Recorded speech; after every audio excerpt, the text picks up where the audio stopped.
Hey there, welcome back to Plow and Pantry. I'm Alicia if you're new here, and today it's finally fall.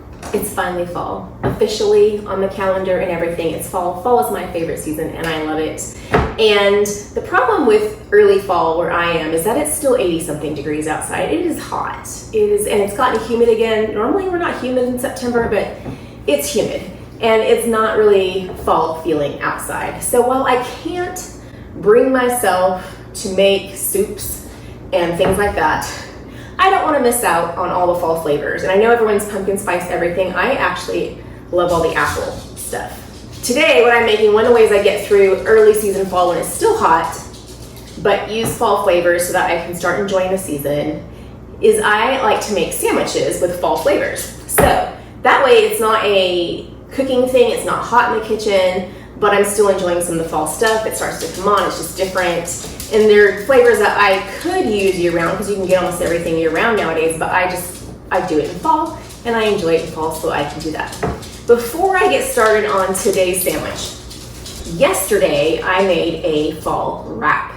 And I couldn't film like this yesterday, I was too busy in here, but I did get footage that I can show you while I describe what I did for yesterday's wrap. It was a play on Waldorf salad, which has apples in it, but instead of grapes, which is typical in a Waldorf salad, I put in dried cranberries for fall, and I put in, I used a Honeycrisp apple. You can use whatever kind of apple you want.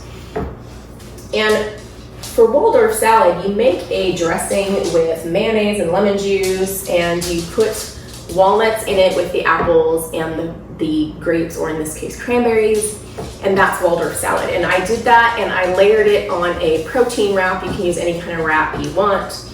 I put on a protein wrap because I'm trying to get more protein. Layered some Philly lettuce on it and some turkey slices. I just used regular lunch meat.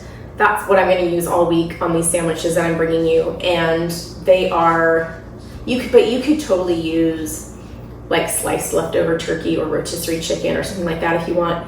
So I put the wrap down, I put the lettuce on top of that, I put turkey on top of that, and then I put the Waldorf salad over that, wrapped it up. It was delicious. And that was sandwich, in this case wrap, number one. I count wraps as a sandwich. If it has a bread outer layer and I can hold it in my hands, I call it a sandwich. So wrap, that was sandwich number one yesterday. Today, I am making for you like a Granny Smith turkey baguette sandwich, a little more like cafe style sandwich. And I'm gonna start and grab some stuff here. I have my baguette. I just picked up the store. I didn't make it this time. And I need some ingredients. I got a green apple, Granny Smith. These are my son's favorite, so I can't wait until our apple trees produce a lot of those. I've been getting like 1 or 2 a year. I'm gonna go with some Philly lettuce again. And I'm gonna go with turkey slices again. Brie cheese. I got the spreadable kind for this because it's going on the sandwich. I'm gonna put some Dijon mustard.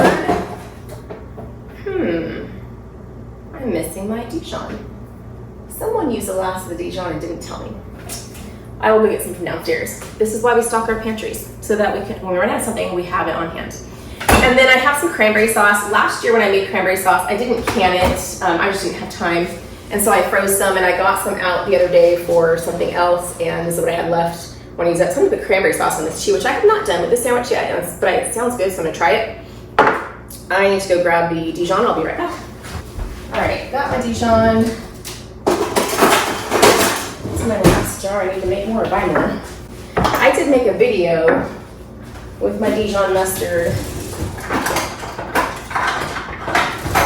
I think I've done a video for both yellow mustard and Dijon. I can try to link those for you. Yeah. So I am just layering this stuff up. And I don't really have measurements for this because I'm just doing however much I want. So I actually like a middle slice for this. This will be with dinner later this week.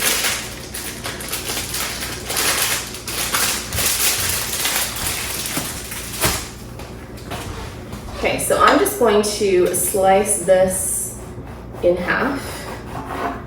this way. You could toast it if you want at this point. That would be good too. I bought this spreadable Brie. You can use just slices of regular Brie. Gouda is also good on this. I've had that, and if you don't like Brie or don't want to, or you can't find it, try Gouda, thin slices of Gouda. I think the spreadable kind is kind of fun. It makes it just easier to put in the sandwich, although this one's not being that easy to unwrap.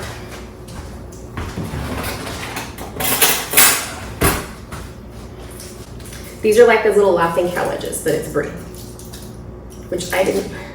I'm going on about this. It's because I didn't know it existed until I went to pick up some Brie and was like, oh, what's this? I'm gonna put a whole wedge on mine. I've got about 4.5 inches for my sandwich. That's what I like. And I'm gonna put Dijon, just a very skim layer over it. Again, part of the fun of cooking at home is doing everything to your taste. So if you love a ton of Dijon mustard, by all means, lather it on. I like just a little bit. And then on the other side, I'm gonna put my cranberry sauce. Now, if, like I said, it's my first time using the cranberry sauce. If I hadn't used the cranberry sauce, I would have just put my Dijon on this side. So if you have leftovers at Thanksgiving, you could use leftover turkey, leftover cranberry sauce, and that would be great. All right, I'm gonna put some lettuce on, is this my bottom piece? I should have paid attention to that. I'm gonna put some lettuce on here.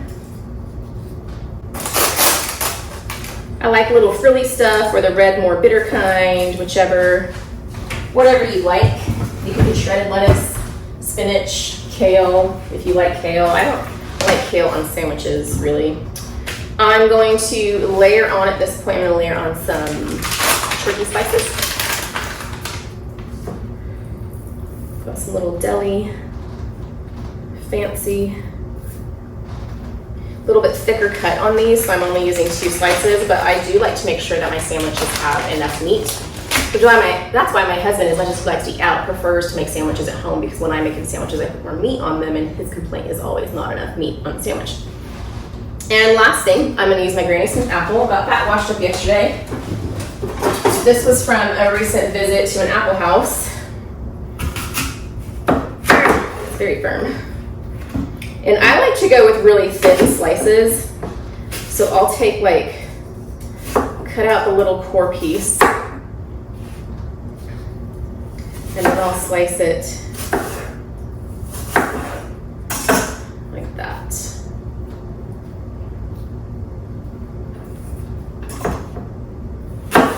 And I'm just making this for me, so I'm only using 1 apple, couple things of lettuce, 1 piece of baguette. Obviously, get more product if you need to make more of these sandwiches. And that is all that is needed for this sandwich. It looks simple, but it tastes delicious, and it's fall in a bite without having to go the soup route. Fall appropriate for hot weather when summer thinks that it's supposed to still hang on. Let's take a bite and see how it is.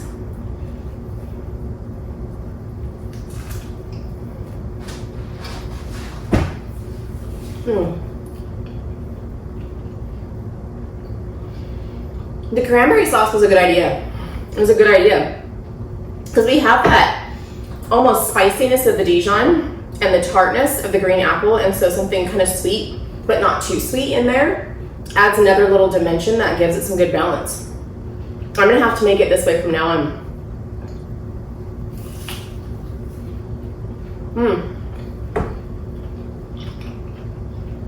So my plan was make 3 sandwiches, fall sandwiches in a row, and bring you, just record them each day and put them together in one video. But I don't know if tomorrow if I can move on to the other sandwich, because I'm really liking this with the cranberry sauce. I'm gonna have to make this again. That's good. I will have one more sandwich right after this, same video, whenever I get around to making it. And stick around because you're gonna wanna have this one, it's really good. Okay, it's day 3 and I am so super excited about the sandwich because it's overcast and it's in the 70s today. It rained overnight, it's supposed to rain again today. It feels like fall outside. It was a beautiful foggy morning. It was fall. So even though it's still in the 70s, it's not cool fall. It's definitely better than the 80s. And so today I'm gonna make a panini, which I know that's warm food, but it is not as hot as soup in my opinion. So I'm starting with, you can use any, I prefer soft bread for paninis. I got this beautiful loaf at Aldi. I feel like Aldi is a good place if you don't bake your own breads. I do, just not all the time. But if you don't bake your own breads, it's a good place to get like specialty pretty breads or fancy things. You want to have people over and just jazz it up a bit. So I'm using this, it says it's a Italian bread, that's all it says. Okay, so for this panini, I am of course playing on the fall flavors, and one of the things I want to go over is this jam right here. This is fig orange jam that I got at Aldi. They have it, I got this one last year. I had put it in a charcuterie tray at a brunch I was at, and people loved it. So this is leftover and I'm trying to use it up. They do have it right now. I saw it the other day when I was there. So they must have it in the fall a lot. It was on an end cap with a bunch of fall-ish kind of charcuterie things actually. If you can't find this or don't want to use this, you could use just a plain fig jam. You could use orange marmalade. I don't like marmalades, but an orange marmalade would be another good substitute for this. I am going to spread this on both sides. This is good and I want to taste it. And I tend to be not glopping it on, but not just a little skim coat either. I like a good slather. Again, do it to your taste. And you know, oranges are a winter fruit, fig is a fall fruit, so even the jam we're doing a fall sandwich here. So this one is, make sure I got that right, okay. This is pretty basic, but it's still delicious. I'm gonna use a pear for this that I'm gonna slice really thin with a knife. Just like the apple one yesterday, I like the thin slices. I'm gonna take out, I leave the peel on, it doesn't bother me. Take out that little kind of core seedy protective area, and I like to just do thin little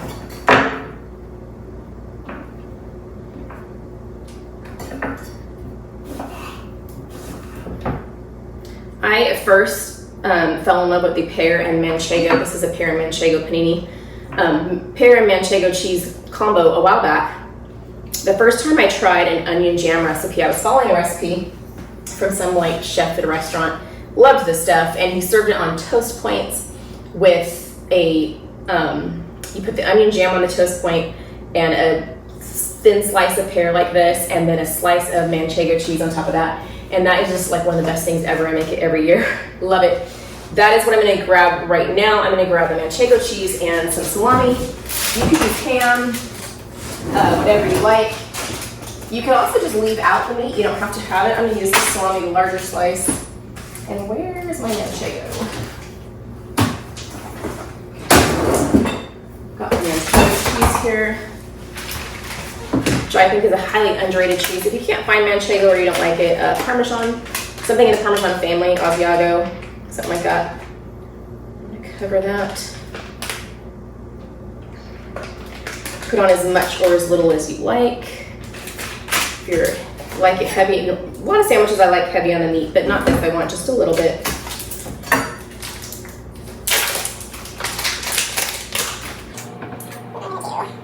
I'm gonna go down the kind of the triangle shape here, down to the rind. Okay. And I will show you, I do not have a panini press. So for this, what I use is a cast iron skillet. I just don't, I've been making paninis more lately, but I've never just made a ton of them, and so I didn't want to buy a press and I don't like tools that only do one thing if I only use it every now and then, you know? So, yeah, that way. Okay, so I'm gonna take this over to my cast iron skillet and I'll show you how I press my sandwiches. All right, so I have 2 skillets here. I'm gonna get this one on, and I'm actually gonna brush around a little bit of EVOO on here. Just a little. Where's my little pastry brush?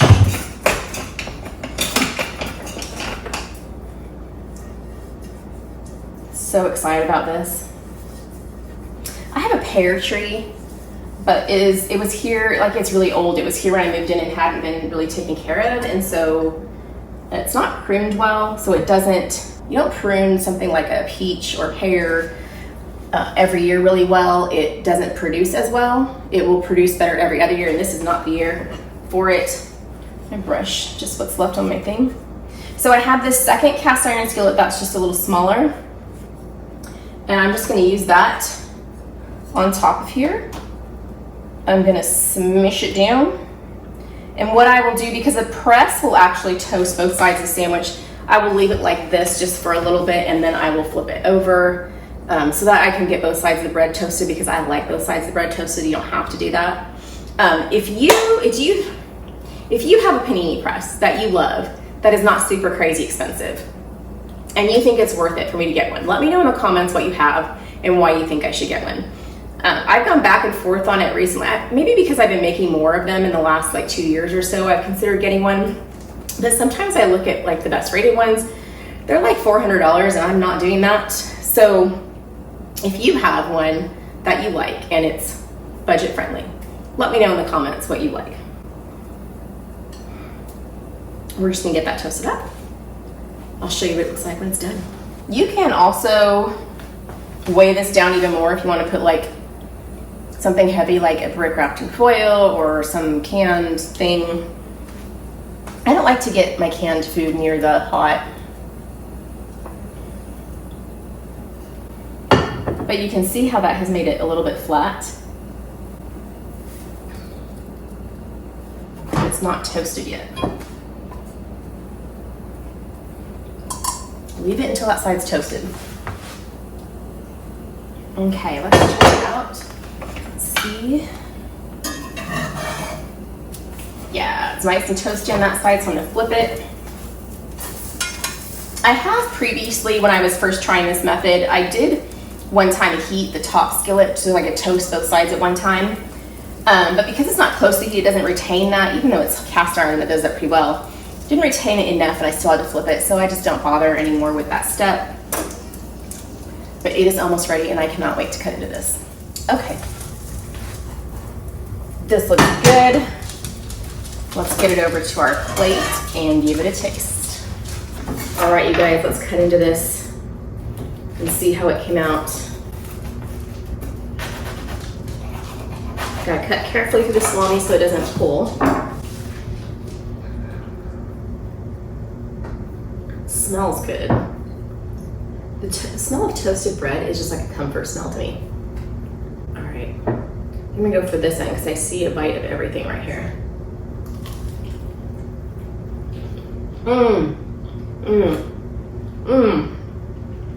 So good. It's better than I remember it. I don't know why. Maybe it's just my taste today. I thought I couldn't beat yesterday's when I rated that one in the baguette with the cranberry sauce, but this, I'm gonna have to fight people in my family for this one.